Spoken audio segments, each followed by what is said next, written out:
जरासंध जी के विरोध में 5 दिसंबर 2022 को सर्वोच्च न्यायालय में जाली करेंसी,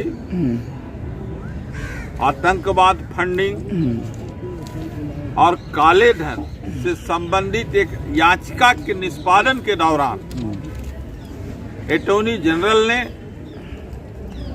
जो सम्राट जरासंध को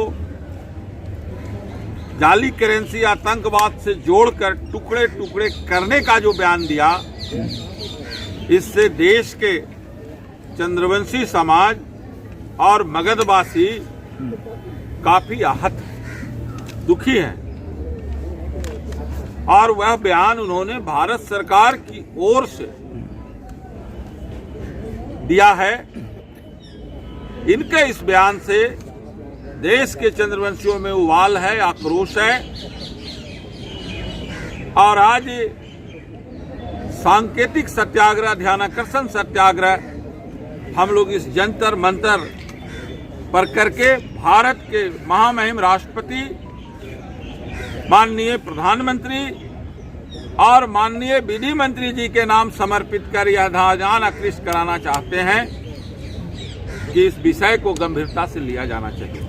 अभी क्योंकि सांसद भी यहाँ उपस्थित थे मंच पे, संसद का शीतकालीन सत्र चल रहा है, तो क्या ये शून्यकाल या प्रश्नकाल में ये प्रश्न उठाया जाएगा संसद में, ऐसा आपका कुछ विचार है? सांसद महोदय ने इस विषय पर पत्र तो लिखा, प्रधानमंत्री को एक पत्र लिखा है और आज हम लोगों ने कहा है कि शून्यकाल में इस विषय को संसद में उठाने का वो काम करेंगे। आप लोगों को मालूम होगा कि आज देश के स्तर पर जगह जगह इस कार्यक्रम का निंदा हो रहा है, पुतला दहन हो रहा है, अटॉर्नी जनरल का विरोध विक्षोभ प्रदर्शन हो रहा है।